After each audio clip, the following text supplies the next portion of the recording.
tudo, né? Tudo, né? Inclusive os irmãos online, Ana e Márcio estão aí, né? E vamos lá, que o tema hoje é extenso. Eu não sei se eu consigo terminar tudo hoje, que eu quero falar. Provavelmente, no domingo que vem, tem que continuar. É muita coisa. Mas vamos lá, gente. Senhor, meu Deus, meu Pai, Senhor amado, muito obrigado, Senhor, por acordar pelo domingo que nós acordamos da sua presença. Acordamos com uma alegria para vir na igreja, para te cultuar, para te adorar, Senhor. E aqui nessa escola bíblica, para poder entender mais de ti, da tua graça, do teu amor por nós e da tua justiça. Senhor, nos dá entendimento para que nós possamos entender o que tu queres para nós. Senhor, aplicar isso para as nossas vidas, e que os irmãos aqui apliquem para a vida de cada um. É o que te pedimos no nome de Jesus. Amém. Meus irmãos queridos, então é o seguinte. Nós estamos estudando a doutrina de Cristo. Já estudamos na primeira aula a pessoa de Jesus, as primeiras aulas, né, e as suas duas naturezas. Eu não estou usando o livrinho nessas últimas 4 aulas, isso faz parte do estágio da faculdade. Né? Hoje é meu último evento do estágio. Último evento do estágio, né? Mas vamos continuar. Nós estudamos a pessoa de Cristo, as suas duas naturezas, e o porquê que ele precisava encarnar. Nós entendemos isso, né? Por que da encarnação de Deus? Porque Deus veio na forma de homem. Ele não poderia ser o nosso representante, nosso mediador, se ele não fosse Deus, se ele não fosse homem ao mesmo tempo. Né? Estudamos na última aula os ofícios de Cristo, rei, profeta e sacerdote. Entendemos que esses ofícios se iniciam na encarnação, ofício. Não quer dizer que ele não tenha sido rei durante toda a eternidade, que ele de alguma forma não intercedesse por nós, que não fosse a própria palavra de Deus, como profeta. Porém, o ofício mediatório, ele se inicia quando ele vem na forma de homem. Porque o ofício é uma atividade humana. E o ofício mediatório, o mediador para gerar expiação, reconciliação, é uma atividade humana. Então, ele se iniciou na encarnação, mas persiste até o fim, até a eternidade. Ele é eternamente rei, eternamente profeta e eternamente sacerdote. Para sempre. Para sempre. E ainda hoje. Desde o momento que ele encarnou, ele teve atividade de rei, profeta e sacerdote durante a sua humilhação. E hoje, após a ressurreição, que nós celebramos hoje na igreja cristã, ele persiste como rei. Ele reina. Ele voltará reinando. Ele persiste como profeta, porque ele é a própria palavra. Ele é a verdade. E ele persiste como sacerdote, porque ele intercede por nós à destra do Pai. E continuar sempre intercedendo. Então, ele persiste eternamente. Então, nós entendemos isso. Faltou explicarmos na última aula, antes de eu entrar no tema de hoje, a diferença entre expiação ilimitada e expiação limitada. O que é expiação? Já ouviu falar em bode expiatório? Sim. Né? É o que o judeu fazia. Ele pegava, colocava sobre um animalzinho todo o pecado ali da nação israelita, e o animalzinho ele ia para o deserto. Era como se a expiação é retirar o pecado da população. E aí ia para o deserto, o pecado iria para o deserto, mas era uma coisa muito provisória. Né? A expiação feita por Jesus é definitiva. Que ele tomou sobre si, Ludmila, bom dia, ele tomou sobre si nossos pecados. Definitivamente. Caiu sobre ele. E nós recebemos o quê? A justiça dele. É o que nós chamamos de dupla imputação. Hoje, nosso pecado foi imputado sobre ele e a justiça dele sobre nós. E aí ele criou, e isso se chama expiação. A expiação tem várias facetas. Reconciliação, reconciliação com Deus. Propiciação, envolve a ira de Deus caindo sobre Jesus, toda a ira de Deus sobre ele. Então, é propiciação. Redenção, que é comprar por um preço, é como se ele fosse o nosso fiador. Ele pagou o preço por nós. Isso é redenção. Agora, qual é a pergunta que gera polêmica nas igrejas evangélicas até hoje? A expiação. Ela foi por toda a humanidade, ou seja, ele morreu para salvar a todos, ou a expiação foi por algumas pessoas? Essa é a questão.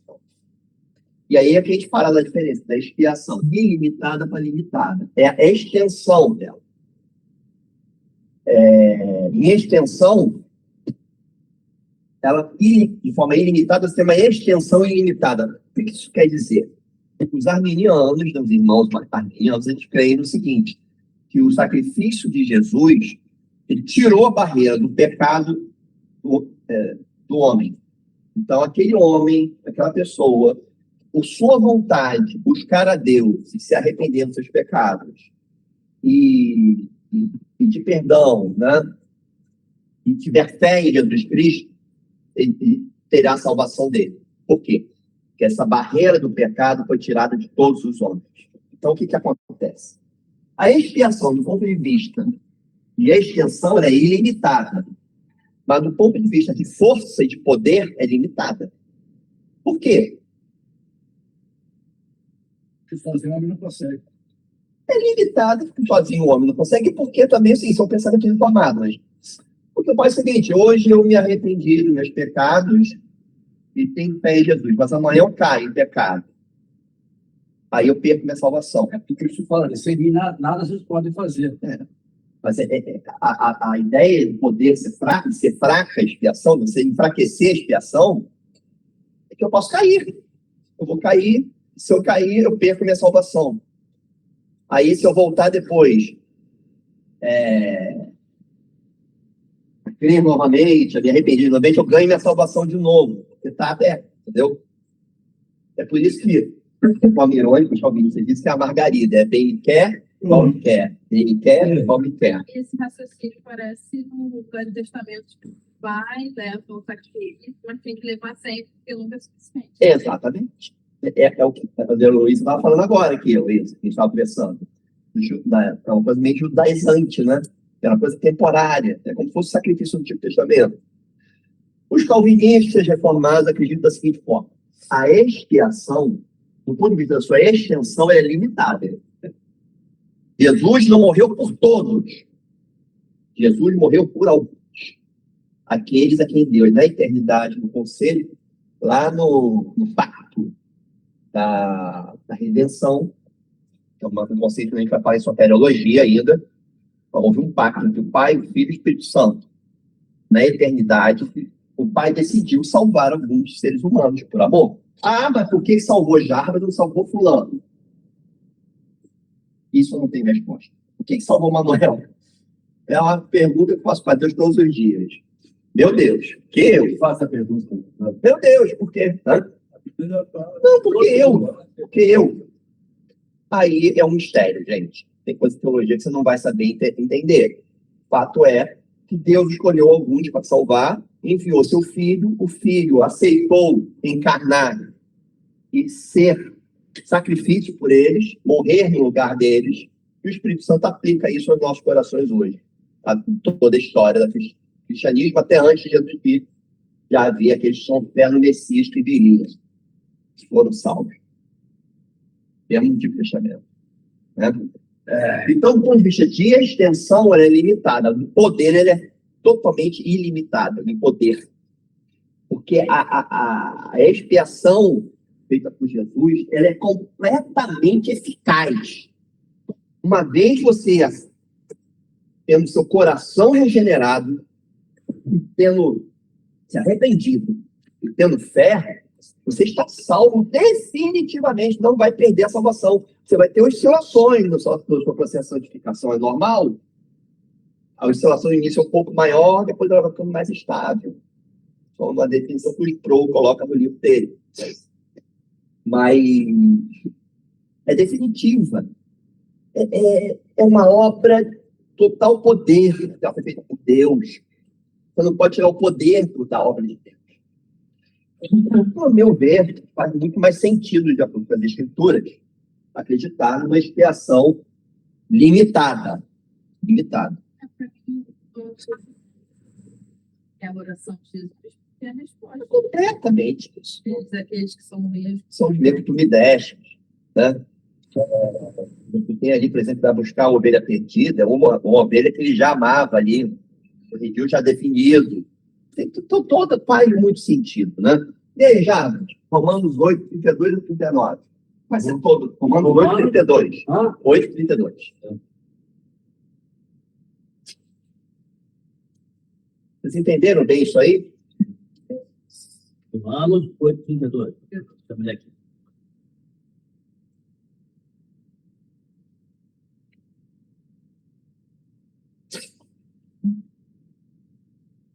Romanos 8, vamos lá. 8. 32. Aquele que não poupou o seu próprio filho, mas por todo nós o entregou, será que não nos dará graciosamente com ele todas as coisas? Continua. Quem intentará acusação contra os eleitos de Deus? Quem intentará acusação contra os eleitos de Deus? Olha só, gente. Não tem como discutir isso. É Deus que não justifica. Contra os eleitos de Deus. Existem os eleitos de Deus. Ah, Deus é injusto. Não. É justo. Porque sabe que se Deus não tivesse amor, fosse só justiça, Deus é justiça e amor ao mesmo tempo. Mas se houvesse só justiça, sabe o que aconteceria com a humanidade? Ele extinguiria a humanidade. Não existiria mais humanidade. Quando é uma coisa interessante, Ia tudo no inferno. interessante, eu estava falando o seguinte, quando Jesus chega para a cidade, Pedro, tu me amas? 3 vezes, fala, te amo, te amo. Mas, na verdade, Jesus diz o seguinte, ele ama, não legal falar com isso. Jesus o ama. O amor dele e Pedro, o amor do homem pode cometer pecado sem pecado. Sim. Eu achei interessante isso, eu nunca tinha parado para pensar nessa Tem uns detalhes, né? As 3 coisas que fala. No grego, né? Ele foi perguntando, ele vai cair em cima. Mas é interessante, que não é uma boa, interessante isso. Ele lembra, ele negou 3 vezes, né? E você vê que Deus dá a oportunidade, o perdão de Deus para aquele que ele ama, né? Errou 3 vezes, Deus deu a oportunidade, 3 vezes a oportunidade de se redimir. E leva ele para um ambiente passivo, né? Sim. Para poder trazer a memória dele. Exato. Exato. Isso é interessante. Isso é uma expressão do amor de Deus fantástica, né? É. Porque é um Deus eterno, todo-poderoso, que foi traído, negado, veementemente. E ele, por amor eterno a Pedro, desde a eternidade, dá a oportunidade de Pedro voltar. A amá-lo e voltar, inclusive, a ser pastor das ovelhas. Né? A amá-lo da forma que ele mesmo era. Então, Pedro era aquela pessoa que é como se eu amo o senhor mais que todo mundo. Né? Ele é meio isso, né? Aí, Do seu jeito, né? Naquele momento, Jesus convence ele que o amor dele é o amor de si e que Jesus recebe aquele amor. Apacenta as minhas ovelhas. Manda Você errou, você caiu, você me negou, mas eu te amo. E você me ama, eu sei que tu me amas. Apacenta as minhas ovelhas, irmãos. Se a gente cai, e pode acontecer, só que o perdão de Deus por nós, com o coração arrependido, ele é certo. Ele é certo. Eu não posso mais trabalhar na igreja, eu não posso mais fazer obras de Deus porque eu errei passado. Acabou, está na cruz. Segue em frente. Segue em frente. É isso que fala pra gente. Segue em frente. Né?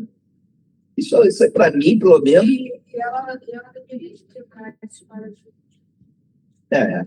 o pão, aquela rigidez. Sim. Deus quebra a gente, né? Só que Deus, antes de fazer a obra, ele quebra. O Antônio fala isso. Quebra o crente. Né?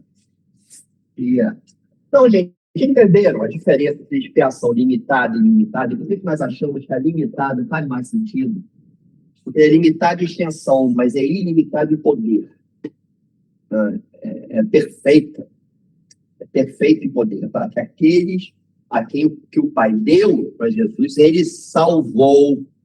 E salvou para a eternidade. Não tem volta. Tá? Tem uma contradição, que é um problema, eu acho que até em Deus das pessoas, que eles usam João 3,16 para poder refutar isso aí. Deus amou de certa maneira que deu do seu filho para que todo que nele crê não pereça, mas tenha vida eterna. Esse todo aí, esse mundo, ele tem uma explicação bem contextual atrás disso daí. Quando fala todo mundo, eu acho que é todo o mundo assim, né? Só que João, ele tinha dessa forma dele falar, só que não está falando todo mundo em si. Atenção, o mundo ali grego é cosmos. Sempre que você encontra na Bíblia a palavra mundo, não quer dizer que seja todas as pessoas do mundo. Significa o seguinte, todos os tipos de pessoas, todos os locais possíveis do mundo, entendeu? Essa ideia de exclusividade que deu, né? Exato. Estão quebrando Exato. Os gentios também vão crer em todos os locais do mundo. Então, é da palavra grega pós. Então, quando a gente vai estudar a Bíblia, você vai estudar teologia, eu tenho que estudar grego. Temos que estudar grego. Você tem que entender do grego o que João quis como mensagem passar para a gente. É todas as partes do mundo, né? Marilza. O Nathan falou, né? Em contrapartida, em João 17 fala, né? E por eles que eu rogo, não rogo pelo mundo, mas para aqueles que me deste, porque são teus. Aí o mundo já tem outra coisa. Interpreta, né? Parece que a contradição nos afirma. Não é? Aqui esclarece. É que o mundo, para o judeu e para o grego, para o judeu e para o grego, na língua grega, o mundo pode ter vários sentidos, entendeu? Tem que entender como é que um judeu falava de mundo, ele pensava em mundo, e como o grego expressa isso. Era um judeu pensando como judeu escrevendo em grego. Né? Isso aí é hermenêutica, que está chamando de teologia. Né? Então, o que acontece? O mundo para o judeu era o mundo de todos os tipos de pessoas. Agora, o mundo também, no contexto desse João 17, é o mundo não cristão, o mundo dos gentios que ainda não creem em Cristo. Então, você tem que ter muito cuidado na interpretação para não criar uma heresia, não criar uma falsa doutrina. Entendeu? Quando você vai fazer uma hermenêutica, você tem que ver a mensagem como um todo, como toda a Bíblia, como todo aquela perícope, né? Aquele versículo todo, aquele capítulo que a gente está falando. Você não pode pegar só um versículo e interpretar em cima dele, tem que ver o contexto. Esse é o maior problema. Isso a gente pode, então, se vocês quiserem, eu posso fazer um curso de interpretação bíblica para vocês. A gente pode fazer isso até online. Só a gente marcar, entendeu? Pode fazer um curso de como interpretar a Bíblia. Achava bem interessante. Você falou na última reunião, porque na igreja, né? Como interpretar a Bíblia. E a gente vai falar esses conceitos aí, que a gente pode fazer. Faz online. Entendemos que você falou que é de uma língua. Hermenêutica é a ciência da interpretação de escritos, entendeu? Você pode ser qualquer escrito. Hermenêutica bíblica é a ciência da interpretação da Bíblia. A gente tem que entender que é muito complexo. São muitos autores, muitos lugares, muitas épocas, línguas que eles mesmos não era a língua original deles, às vezes, né?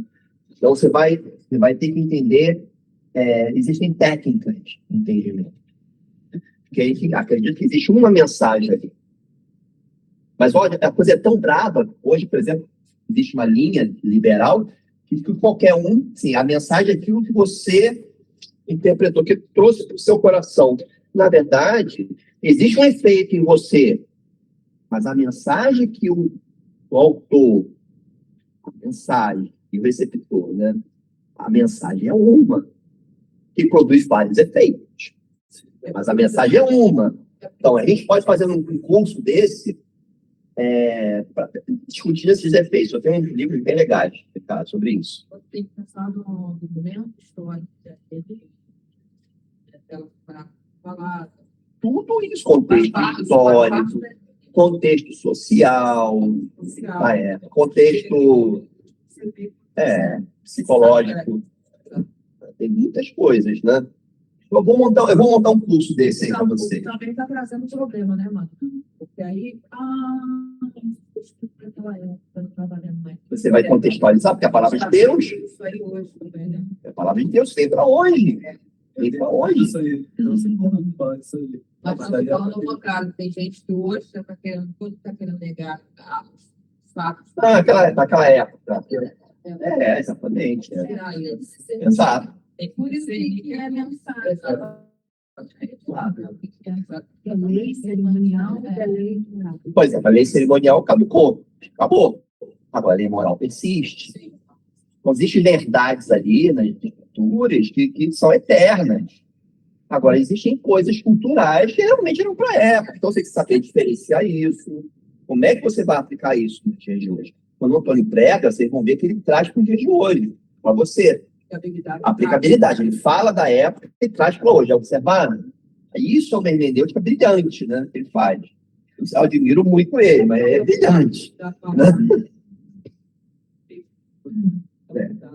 Bom, mas o tema de hoje, vou ter que falar, não vai dar para ter que falar tudo, vou continuar na próxima domingo.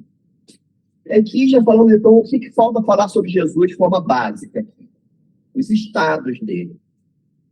Jesus, quando vem, aceita se tornar homem, quando aceita encarnar, quando ele encarna, segundo a teologia reformada, os reformadores, ele tem dois estados principais, o chamado estado de humilhação e o estado de exaltação na sua obra. É uma divisão didática. Isso não está na Bíblia, assim, o estado de humilhação de Cristo, um capítulo, humilhação de Cristo. Não, a gente pega pelo que está ali na Escritura e tira a doutrina. Né? O estado de humilhação de Jesus e exaltação, ele é baseado. Qual é a melhor passagem para estudar isso? É isso aqui, ó. Filipenses 2, do 5 a 11. Natan, pode abrir sua Bíblia, vai ler Filipenses 2, do 5 ao 11. É a passagem que melhor mostra isso aí. 2, 5 a 11, né? Lê aí pra gente, Varão. Isso aí, Vasco.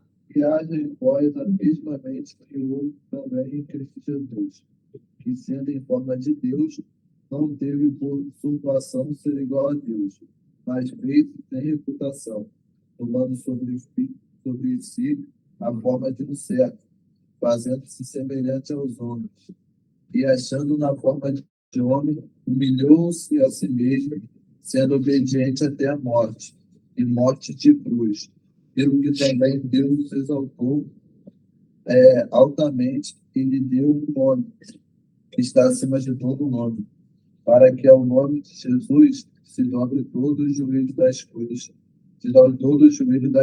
nos céus, e coisas na terra, e coisas debaixo da terra, e para que toda língua confesse que Jesus Cristo é o Senhor, para a glória de Deus. Amém. Passagem linda, linda, linda. Passagem assim, tem muita teologia aí, né?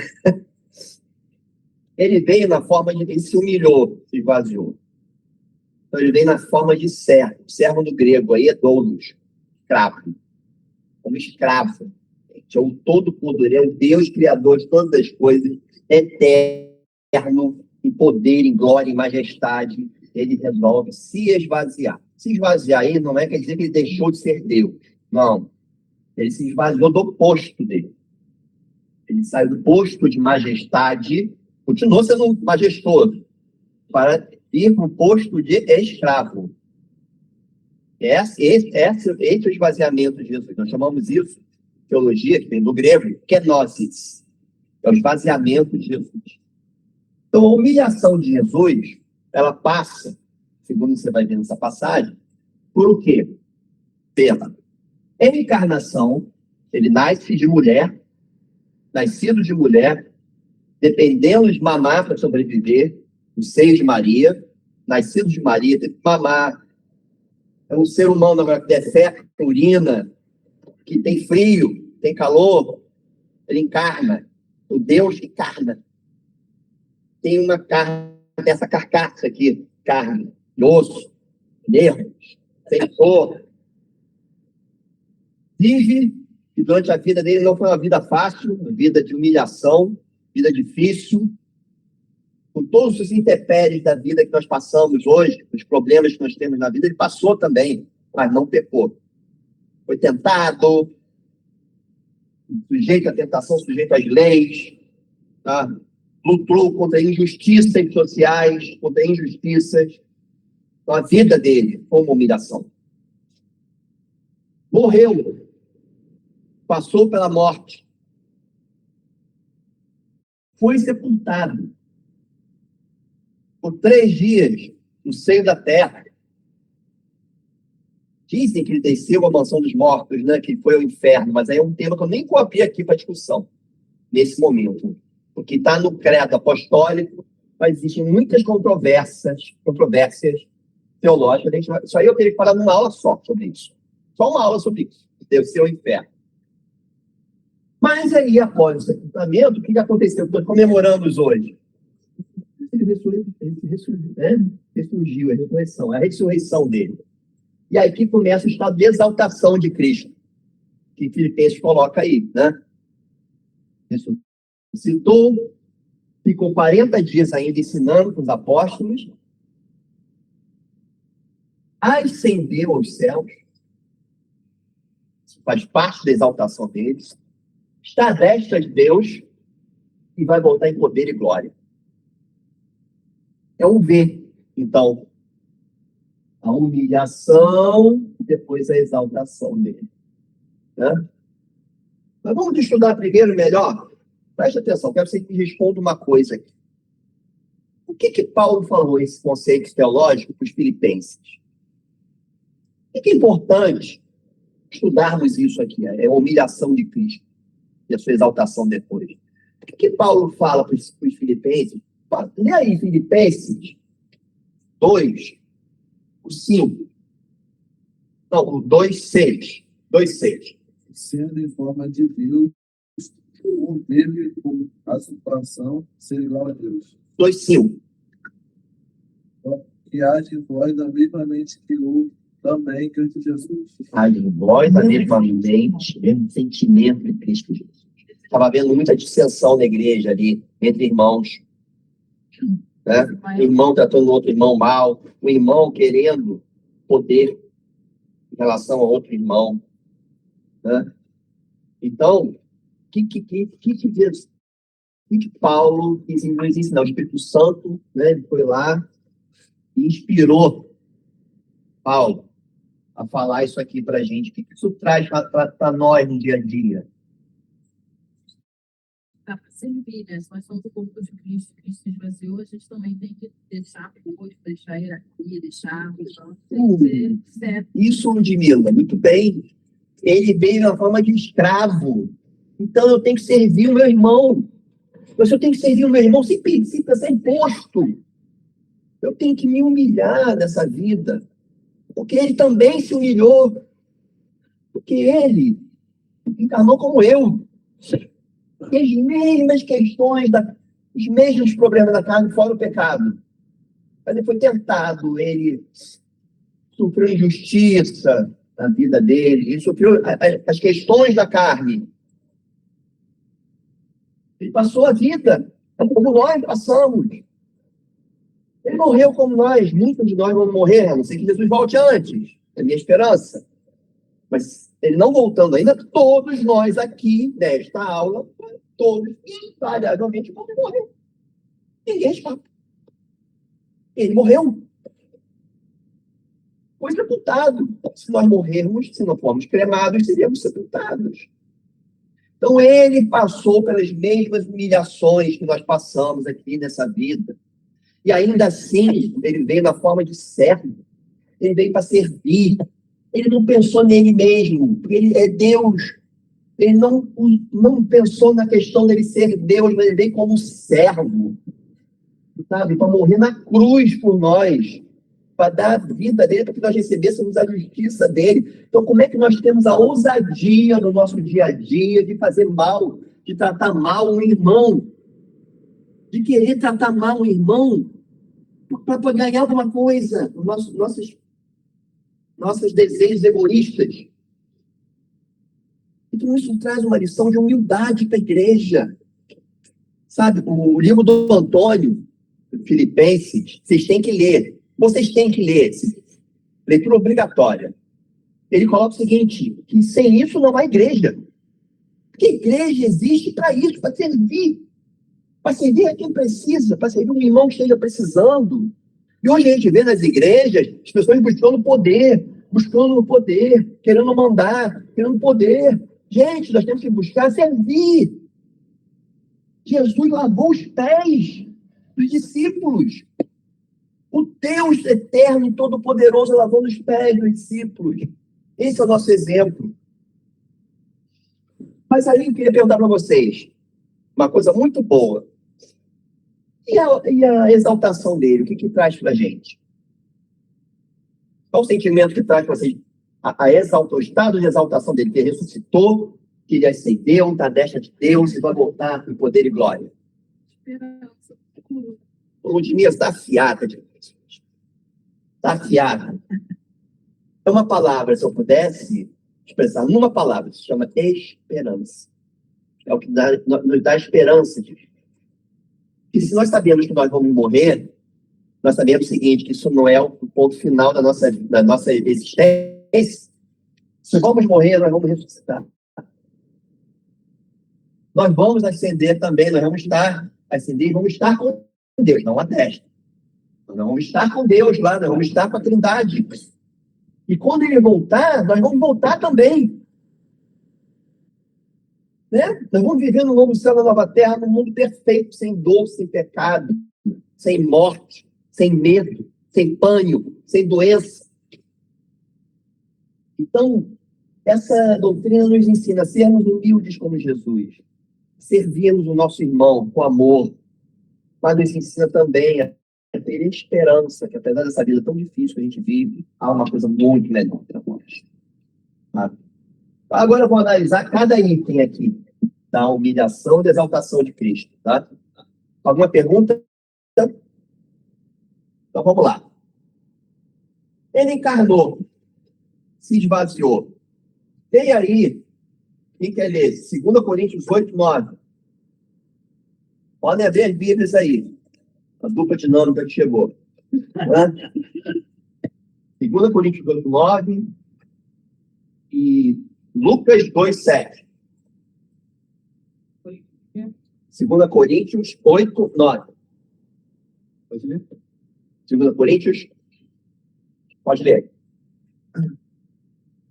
Pois conheceis a graça do nosso Senhor Jesus Cristo, que sendo rico se fez pobre, por vocês ricos, Cristo dorme no pulmão. Até uma vez. 8, 9. Só o 9.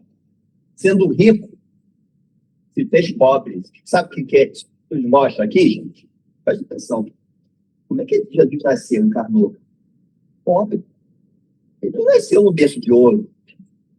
Ele não nasceu dentro de todo o conforto.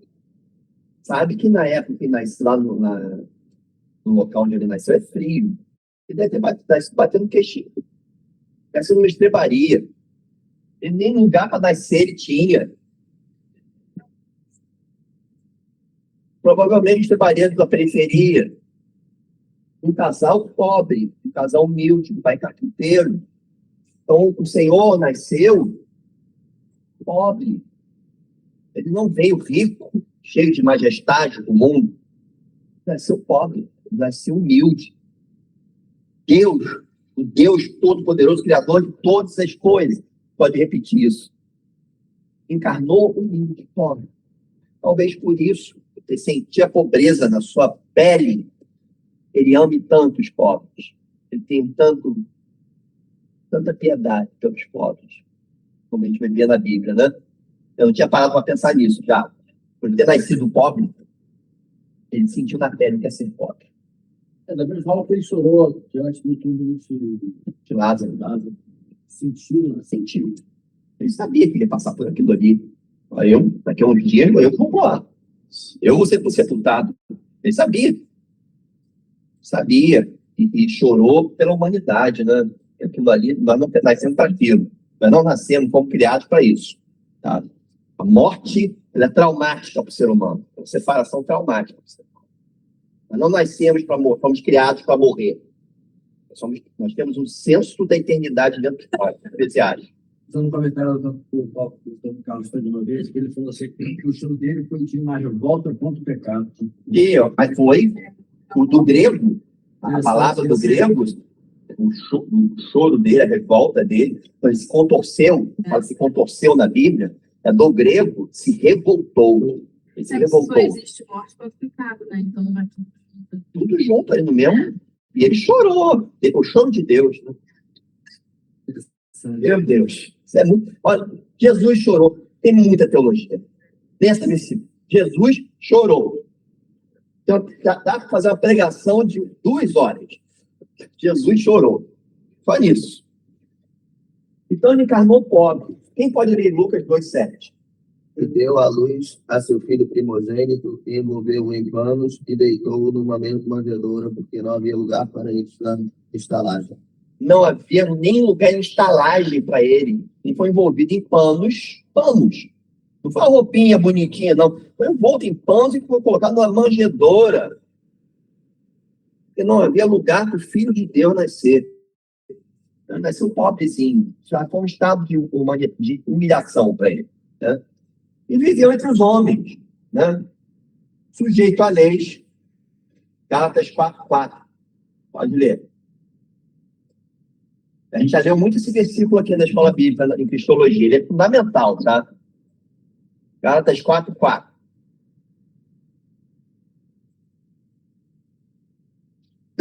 Agora, só um adendo. A gente vê assim, é bom ter as coisas, a gente não passar necessidade no nosso trabalho, né? Nós temos coisas boas, tudo bem. Mas você vê pastor e cristão aí buscando riqueza. Carro do ano, carro importante. Gente, Jesus nasceu numa manjedoura, não tinha onde nascer. Tinha hotel para ele. Pensem nisso, né? O que a gente busca na vida? Isso aí é um soco na boca do estômago da teologia da prosperidade. E a gente sabendo tudo isso, olhando, tendo a certeza que a gente é crente. Crê na Bíblia. Sabe isso. Mesmo assim, a gente continua vacilando toda hora, isso aí mostra mesmo a necessidade da graça, a necessidade que a gente tem que estar buscando Cristo, e o quanto o pecado é um negócio assim, muito mais. O efeito do pecado na nossa vida. Né? Agora, tem que entender que ele veio como homem, e esse mesmo, ele não pecou, mas ele foi sujeito aos efeitos do pecado, já como nós. Dizer que não está na Bíblia e dizer que a gente não vê isso 24 horas. O tempo todo, nossa vida.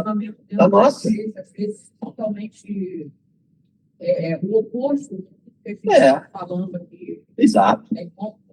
Gente, eu estou falando, irmã, estou falando isso para nós refletirmos na nossa vida como igreja. A escola bíblica, o meu objetivo da escola bíblica é que todos aqui cresçam. Mas vão crescer assim, estudando em doutrinas, né, Luiz? Porque é muito forte. Por isso nós temos que orar todos os dias, tem que buscar Deus, tem que ler a Bíblia, tem que ir na igreja, tem que estar na igreja, com disciplinas espirituais importantes. Porque a gente já está combinando. Todo dia. Sabe qual é a oração que eu faço a Jesus?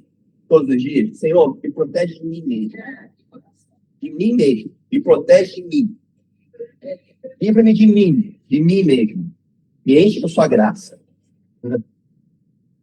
Lucas 2:7 já foi. Então agora, viveu o Gálatas 4. Vindo, porém, na plenitude do tempo, Deus enviou seu filho, nascido de mulher, nascido sob a lei. Vai outro? Nascido sob a lei, não. Nascido sob a lei. Ele nasceu sob a lei e cumpriu ela perfeitamente. Mas ele era sujeito à lei. Sujeito à lei. E não pense que isso não gerou sofrimento para ele, na sua vida. Entendeu? A lei de Deus é agradável. Mas ele teve que se defender, por exemplo, como foi tentado, e usou a lei. Foi tentado por Satanás, e usou a lei, usou a palavra. O Filho de Deus, o Criador, ele teve que se defender contra a tentação. Lutou contra as injustiças sociais, isso é claro para a gente. Com quem que Jesus andava? Com os ricos? Com a classe alta? Com quem ele andava? Ele andava com os pobres, com os rejeitados, com os marginalizados da sociedade. Ele andava com prostituta, com publicano. Muitos deles injustiçados. Olha a mulher adulta que foi levada para ele. Como ele tratou. As pessoas eram tão pecadoras quanto ela. E Jesus não olhou. Hoje está escrito hoje no nosso boletim. Ele não olhou para os que estavam acusando. Ele nem olhou para o desprezo de Deus. A hipocrisia. Ele despreza a hipocrisia da igreja. É interessante também que o Arão assim mexe muito comigo. E você vê que Zaqueu não foi a ele que te ajudou. Mas ele foi Zaqueu que foi na sua casa. Montou Zaqueu ali. Mas Zaqueu... Mas já queria ver. Sim, mas ele apontou, mas Zaqueu hoje foi na tua casa. De qualquer forma, eu queria ver. Queria, mas não, ele estava calado naquele momento. Conta a história que ele era. Até porque Zaqueu Subiu. era baixinho. Então, Mas sabe o que é mais bonito disso tudo aí? Essa é a história de Zaqueu, sabe o que é interessante? Zaqueu, ele era riquíssimo. Olha a mudança da cosmovisão de Zaqueu. Ele resolveu tudo aquilo que ele tinha ganho e justamente devolver. Mas aí você vê a fala de Zaqueu também, acontece. Ele sabia que ele pesava um pouco. Sabia. Ele tinha vergonha. Se eu defraudei alguém, então eu vou devolver. Mas ele não bota assim, né? Mas aí já é o início do processo de santificação dele. Agora, é o início do processo de santificação. Mas já houve um desejo dele de fazer a justiça. O filme que no livro de falso, ele comenta que Zaqueu foi até injusto na hora de devolver o dinheiro. Ele livrou mais do que ele que devolver. Mas aí pode o desapego dele. Interessante. Ele não devolveu o dinheiro todo. Né? Pra você ver que o amor dele já não estava. O dinheiro deixou de ser um ídolo para ele. Aí Jesus falou: a salvação chegou nessa casa. Interessante. Agora eu sou o ídolo dele. Sou o Deus dele. Jesus viu que ele estava atento, né? Percebeu isso no coração dele. Ele já estava ali querendo, buscando com sinceridade. Não indo só atrás para ganhar coisas igual o outro. Olha que interessante você está falando. Você já está tendo um entendimento teológico interessante. Jesus é homem e Deus. Então, eles são dos corações como Deus. Então, Jesus já viu ali a mudança do coração, a regeneração do coração dessa Zaqueu. Imagina. Ele era comprador de coisas. Imagina. Como assim? Imagina, né? Agora, como é que nós nos portamos, né? Em relação a isso, né? Assim, em relação a buscar cumprir a lei de Deus perfeitamente. Não conseguimos. Não conseguimos. Não conseguimos. Mas Deus nos ajuda a tentarmos cumprir até o fim dos nossos dias. Das nossas fraquezas. E lutou contra injustiças também. Lê aí, Hebreus 12. Eu vejo assim, né?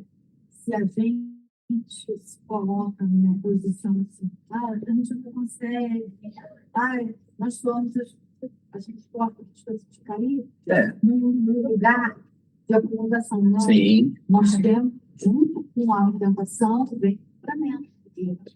Ele nos fortalece na nossa fraqueza. Ele nos dá uma nova vida em Cristo. Então, assim, eu não tenho que viver como eu vivia antigamente, na prática do pecado. Hoje eu uma nova vida. É isso. Então, as coisas passaram, não se mesmo. Então, eu não posso mais, tanto é que o pecado constante, entristece, me esmagoa. Imediatamente. Muda, né? Nossa relação com o pecado, né? Poxa, que bacana isso que você está falando. É muito legal.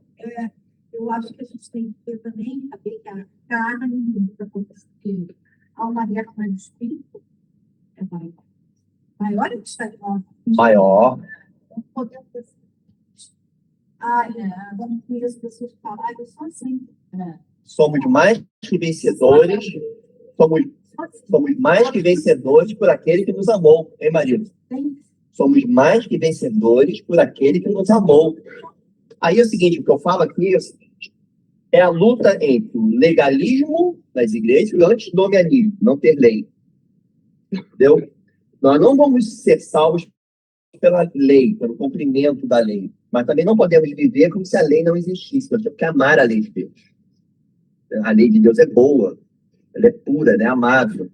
Mas nós temos que entender que nós só conseguimos chegar próximos ao cumprimento da lei de Deus com a ajuda da graça de Jesus. E é por isso que você está falando, a gente não pode se acomodar, tem que buscar a Deus o tempo inteiro. Buscar, orar, buscar. É por isso que eu valorizo tanto oração. Oração é uma coisa importantíssima. A gente tem que orar mais aqui na igreja, sabe? Que a oração te leva a crescer, a oração te aproxima de Deus. Deus se agrada quando um eleito ora para Ele. A oração nos ajuda na nossa santificação, no nosso crescimento. Entendeu? Mas foi muito perfeito o que você falou. Perfeito. Eu estou adorando as colocações, né? A gente está chegando, depois de estudar a doutrina, vocês veem como é que é importante, que nós estamos começando a ter um entendimento, e as colocações que vocês estão fazendo são colocações riquíssimas aqui. Riquíssimas em relação ao que a gente vê por aí, né? Feliz da vida, que eu estou ganhando meu dia. Estou ganhando meu dia aqui. Não, mas imagina, você para mim também. Eu falo uma coisa aqui que eu estou estudando para mim mesmo. Foi tentado por Satanás na vida dele, como nós somos tentados, ele venceu como? A palavra. A palavra de Deus, ela tem que ser lida todos os dias.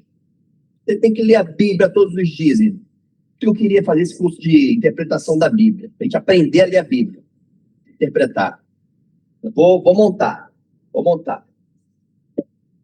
Foi tentado, suportou as fraquezas da carne. Mas lê aí para mim, Hebreus 2, do 17 ao 18. Do 17 ao 18. Vamos lá. Por isso mesmo, era necessário que, em todas as coisas, ele se tornasse semelhante aos irmãos, para ser misericordioso e fiel sumo sacerdote nas coisas diferentes a Deus, e para fazer propiciação pelos pecados do povo. Pois aquilo que ele mesmo fez, olha isso, quando foi tentado, é poderoso para socorrer os que são tentados. Daquilo que ele mesmo sofreu, tentações, né? Suportou essas fraquezas, ele consegue socorrer a todos nós que também passamos pelas mesmas tentações. Então ele é um sumo sacerdote que se compadece de nós, porque ele passou por tudo que nós passamos, mas não pecou. Não errou. Então ele entende, quando você passa uma tentação, ele entende que ele passou por isso. Ele passou, é um Deus que se compadece de nós, que ele sentiu na pele, na carne essa tentação. Ele lutou, suportou as fraquezas da carne, os efeitos do pecado sobre a carne. Isso a Heloísa falou hoje muito bem. Esse poder do pecado sobre a carne, sabe? Jesus significa isso. E não errou, não caiu, não pecou. E ele se compadece de nós, ele nos ajuda, ele nos ama, porque ele sabe que nós passamos pelas mesmas coisas. Então, isso é lindo. É o nosso Deus que se encarnou por nós, que morreu por nós, que hoje a gente comemora a ressurreição dele, mas ele foi para a cruz por nós, passando por todas as coisas que nós passamos. Passando por todas as coisas que nós passamos. Gente, com 10 e 15, o que acontece? Isso aqui eu vou ter que continuar na próxima aula. Isso é muito rico. Né? Isso é um tema muito rico. Não dá. Na próxima aula, nós vamos falar sobre a morte de Cristo, algumas referências bíblicas. Ele foi traído, foi abandonado, rejeitado, atormentado na morte dele. Suportou a ira de Deus, sofreu humilhante e maldita morte de cruz, que era a morte mais maldita da época. Sabe que a pessoa era crucificada nua. Né? Não é essa imagem que bota aí bonitinha nas igrejas, não. Era uma imagem humilhante. Era uma humilhação.